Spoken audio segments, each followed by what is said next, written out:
Muchas gracias a la Sociedad de Cardiología de Buenos Aires por la invitación a participar en esta jornada. Soy el doctor Marcelo Agüero, del Instituto de Cardiología de Corrientes, cardiólogo intervencionista, y me voy a referir a la reparación percutánea de la válvula mitral con el sistema Dragonfly. La válvula mitral es un complejo valvular formado por varios componentes que pueden afectarse y condicionar la regurgitación mitral, y condicionan diferentes tipos de patologías de distintas etiologías que pueden ser orgánicas o funcionales. La insuficiencia mitral es altamente prevalente y su prevalencia aumenta luego de los 75 años de edad y acarrea un mal pronóstico liberado a su evolución natural, con el 90% de los pacientes de insuficiencia mitral severa que se reinternan una o más veces por insuficiencia cardíaca si son liberados a su evolución natural, y una mortalidad del 50% a 5 años de seguimiento.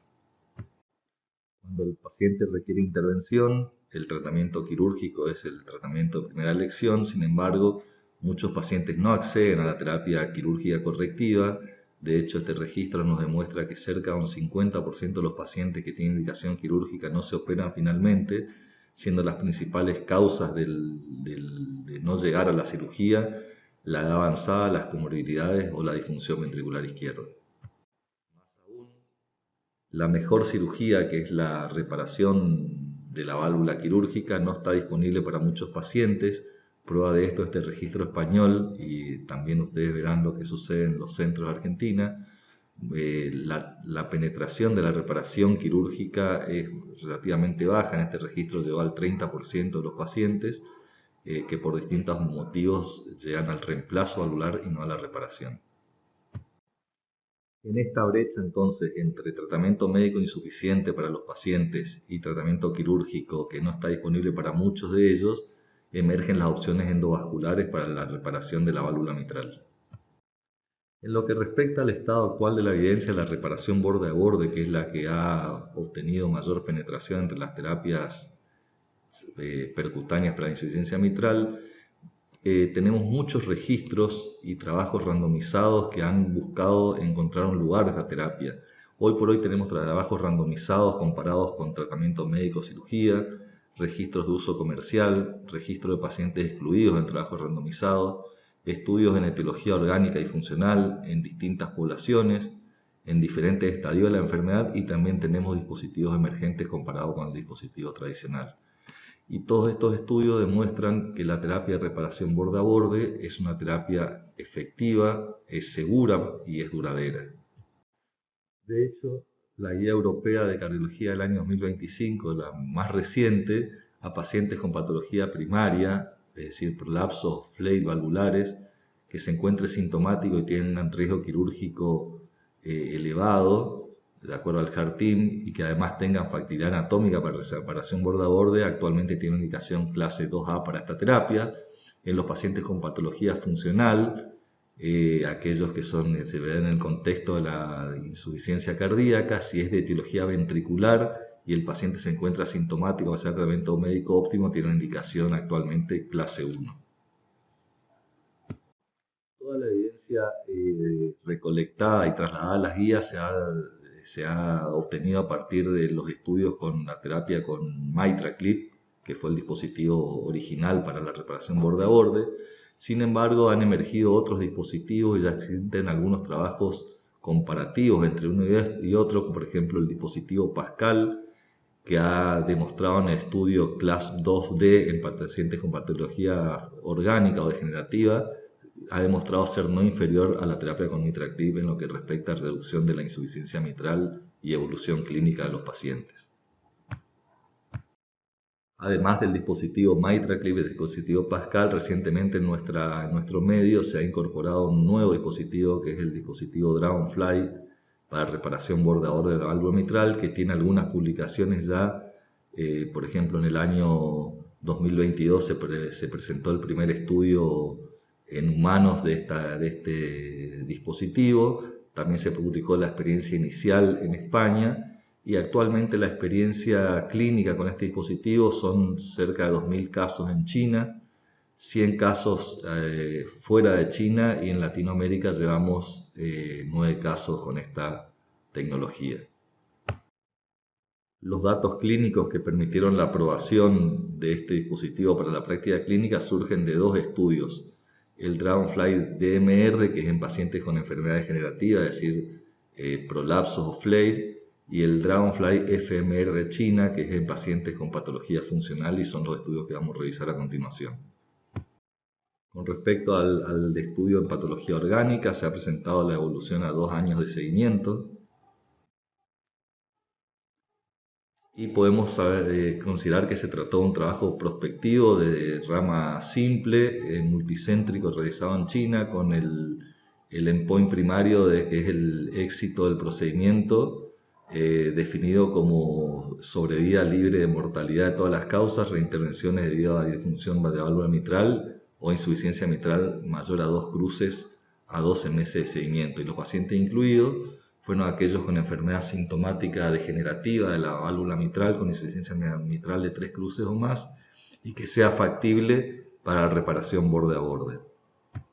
Los criterios de inclusión fueron pacientes con insuficiencia mitral de 3 cruces o más sintomáticos con función ventricular mayor a 20%, que sean factibles anatómicamente de repararlo borde a borde y que tengan un riesgo quirúrgico elevado. Los criterios de exclusión fueron los clásicos para este tipo de trabajos, como ser necesidad de intervención en otra válvula, hipertensión pulmonar severa, infarto previo o masas o trombos intracardíacos. Se incluyeron 120 pacientes, de los cuales 112 completaron la visita a los 24 meses de seguimiento. Dentro de las características basales de la población debemos considerar que se trataba de una población relativamente añosa, 75 años de edad, con un riesgo quirúrgico relativamente alto, 6.9%, y que presentaban en su mayoría una insuficiencia mitral de 4 cruces, localizadas básicamente por flair o válvulas prolapsantes en los segmentos A2-P2. Los tiempos de procedimiento fueron los estándares para este tipo de procedimientos, alrededor de 120 minutos para el total de procedimiento, y la tasa de implante y de éxito técnico del procedimiento alcanzó el 99.2% de los casos. Se implantaron 1.5 clips por paciente. Habitualmente el clip más utilizado fue el clip de brazos anchos y largos, predominantemente en localización A2-P2. Los resultados, teniendo en cuenta el punto primario de eficacia, que era sobrevida libre de muerte o reintervención por insuficiencia mitral o insuficiencia mitral más de 2 cruces al seguimiento a 24 meses, alcanzó el 83.3% y es superponible a los resultados con otras terapias de reparación borde a borde. En lo que respecta a seguridad de la terapia, la tasa de eventos periprocedimientos fue también superponible a la experiencia con otras terapias. Fíjense ustedes, una tasa de mortalidad de 1.7% a 30 días de seguimiento. Los pacientes demostraron una reducción significativa y sostenida de la insuficiencia mitral, alcanzando el 91% de los pacientes con una insuficiencia mitral menos de 2 cruces a 24 meses del seguimiento. Esto se trasladó a una mejoría clínica con un 92.6% de pacientes con síntomas en clase funcional 1, 2 a 24 meses también del seguimiento clínico. Los gradientes transvalvulares se mantuvieron estables a lo largo del tiempo, desde basal hasta 2 años de seguimiento. Además, se verificaron en el seguimiento cambios favorables en lo que respecta a parámetros de remodelamiento ventricular, como ser reducción progresiva del volumen ventricular y del diámetro ventricular en el seguimiento hasta 2 años. Hasta aquí vimos el estudio de eficacia y seguridad del Dragonfly en pacientes con patología orgánica. También se publicó recientemente o se presentó recientemente el Dragonfly FMR, que es un estudio similar, pero en el otro grupo de patologías que es incluso más prevalente, que es en pacientes funcionales, es decir, en pacientes en el contexto de la insuficiencia mitral asociada a la insuficiencia cardíaca. También se trata de un estudio prospectivo de única rama, multicéntrico, que evalúa el endpoint primario de mortalidad de todas las causas y primera hospitalización por insuficiencia cardíaca a los 12 meses de seguimiento, y que incluyó pacientes con insuficiencia mitral funcional sintomático a pesar del tratamiento médico óptimo, e incluyeron en este estudio 120 pacientes con este tipo de patología. Para ingresar al estudio, los pacientes tenían que tener una insuficiencia mitral al menos de 3 cruces o más a pesar del tratamiento médico óptimo. La etiología de la miocardopatía podía ser isquémica o no isquémica. Deberían estar sintomáticos y tener una hospitalización previa por insuficiencia cardíaca en los últimos 12 meses. Fracción de eyección más de 20% y diámetro de fin de sístole menor a 70 milímetros. Se excluyeron pacientes con hipertensión pulmonar severa, con trombos o masas intracardíacos, o infarto entre las últimas semanas e intervenciones previas sobre la válvula mitral. Desde marzo del 2022, 120 pacientes fueron incluidos, los cuales 118 fueron tratados exitosamente y fueron seguidos hasta 12 meses o de 111 de 120 pacientes. Dentro de la característica basal de la población podemos ver que se trataba de pacientes severamente sintomáticos, con hospitalizaciones previas por insuficiencia cardíaca, deterioro en su calidad de vida y que se encontraban con una alta penetración de los fármacos para el tratamiento médico óptimo de la insuficiencia cardíaca, presentaban una fracción de eyección promedio de 37%, ventrículos dilatados e insuficiencias mitrales severas con orificio regurgitante efectivo en promedio de 0.4 centímetros cuadrados. El tiempo de procedimiento también fue el estándar para este tipo de reparaciones borde a borde con otros dispositivos, y la tasa de éxito nos demostró una éxito o tasa de implante inmediato del 98.3% y un éxito del procedimiento 97.4% de los pacientes. Respecto a las características técnicas del procedimiento, el clip más utilizado fue el de brazos cortos y anchos, localizado principalmente en la región A2P2, y en un 62% de los casos se utilizó un solo clip y en el 35% restante se utilizaron 2 clips para la reparación de la válvula mitral. Menos frecuentemente se implantó 3 dispositivos. La evolución clínica de los pacientes en esta cohorte fue satisfactoria, alcanzándose el endpoint primario en el 16.7% de los pacientes. Recordamos que el endpoint primario incluía mortalidad de todas las causas y primera hospitalización por insuficiencia cardíaca. Otro aspecto muy importante y que confirma nuevamente la seguridad de la terapia de reparación borde a borde en pacientes severamente enfermos como los que estamos describiendo, es la tasa de eventos adversos mayores a 30 días del 0.8% y la ausencia de complicaciones relacionadas al dispositivo. De esta tabla simplemente quiero recalcar la disminución en la tasa de hospitalizaciones desde el año previo al procedimiento 76.7 a 12.5 en el año post procedimiento.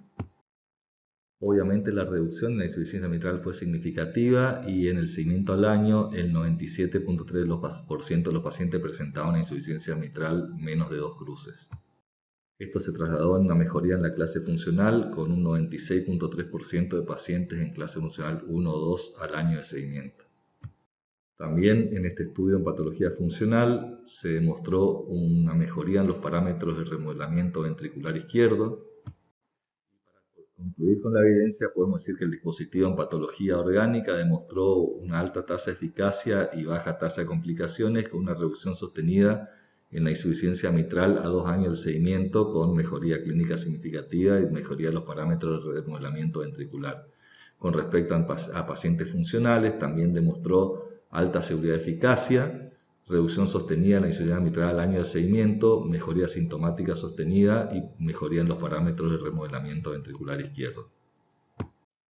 Para finalizar, quiero compartir un caso con ustedes de un paciente de 78 años, diabético, tabaquista, portador de enfermedad pulmonar crónica e insuficiencia renal crónica, que en el año 2017 tuvo un infarto ínfero posterior que recibió terapia trombolítica en otro centro. Por recurrencia de síntomas, en el año 2020 se estudia con una angiografía demostrándose enfermedad aterosclerótica difusa con múltiples segmentos ectásicos aneurismáticos sin obstrucciones significativas, por el cual el paciente fue tratado con tratamiento antiisquémico completo. En el año 2023 el paciente refiere comenzar con disnea que progresa a clase funcional 3 y en el eco transtorácico se revela una dilatación de aurícula y ventrículo izquierdo con una fracción de eyección de 36% y un gran aneurisma ventricular izquierdo en la región ínfero posterior y lateral. Con el Doppler demuestra una insuficiencia mitral severa con un orificio regurgitante efectivo de 0.55 centímetros cuadrados, un volumen regurgitante de 71 mililitros y una vena contracta de 11 milímetros. El paciente recibe tratamiento médico óptimo para la insuficiencia cardíaca, a pesar de lo cual evoluciona a clase funcional 4 en noviembre de 2024 y es admitido con síntomas de insuficiencia cardíaca descompensada en nuestro centro. Se lo evalúa para cirugía y el paciente presentaba un riesgo de mortalidad operatoria según el STS score de cerca de 7% y según el Euroscore de 8.89%. Se lo evalúa entonces con un eco transesofágico para evaluar factibilidad de reparación borde a borde y nos encontramos con insuficiencia mitral de 4 cruces de etiología funcional, siendo el mecanismo principal el tenting del velo posterior, lo que producía una retracción del mismo, una insuficiencia mitral a lo largo de toda la línea de coaptación. Como datos adicionales encontramos un velo posterior suficientemente largo de 13 milímetros y un área valvular suficiente para reparación borde a borde de 5.6 centímetros cuadrados. Nos encontramos entonces un paciente con insuficiencia mitral severa funcional, sintomática bajo tratamiento médico óptimo, de alto riesgo quirúrgico y factible anatómicamente para reparación borde a borde. Entonces propusimos esta terapia en vista de que actualmente en este grupo de pacientes tiene indicación clase 1 según las guías europeas de cardiología. Nuestra estrategia sería colocar un primer clip en el segmento A2P2, reevaluar el paciente y probablemente colocar un segundo clip Dragonfly para producir una reparación completa de la insuficiencia mitral. Estamos revisando la punción transeptal y pasando el catéter al lado izquierdo del corazón, a la aurícula izquierda. Avanzamos el catéter guía, 24 French, a través de la punción transeptal que hicimos a la aurícula izquierda, dejando el catéter guía en esa posición. Llevamos por dentro del catéter guía el dispositivo liberador del clip con el que tiene en la punta y lo deflectamos con esta rueda medial lateral para llevarlo hacia el plano valvular mitral. Una vez que nos encontramos en posición, bajamos por debajo de los velos y fíjense ustedes cómo estamos bajando el gripper aquí y vemos cómo lo levanta el velo. Estamos agarrando primero el velo anterior de la válvula mitral, luego basculamos hacia posterior para que entre el velo posterior por encima del brazo y ahí bajamos el gripper o tenacita que permite capturar los brazos y luego cerramos el clip. Una vez cerrado el clip, evaluamos el impacto sobre la insuficiencia mitral y fíjense ustedes el eco pre con la insuficiencia mitral de 4 cruces y el eco post implante con una pequeña traza de insuficiencia mitral lateral al clip que habíamos implantado. Este es el seguimiento del paciente a los 30 días bajo tratamiento médico óptimo. Se encontraba en clase funcional 1 o 2. Para concluir, podemos decir que la reparación borde a borde o MTIR es la terapia con mayor penetración para el tratamiento percutáneo de la válvula mitral, que la evidencia recolectada con MitraClip se ha trasladado a las guías y tiene actualmente en pacientes funcionales seleccionados una indicación clase 1 cuando se hallan sintomáticos a pesar del tratamiento médico óptimo, e indicación clase 2A en pacientes orgánicos, es decir, válvula Fleil o prolapso si tienen alto riesgo quirúrgico. Además podemos decir que existen nuevos dispositivos que emergen como alternativas al MitraClip en MTIR y que dentro del dispositivo, el dispositivo que presentamos hoy, el Dragonfly, ha demostrado en registros seguridad y eficacia que lo hacen apto para el uso clínico. Muchas gracias.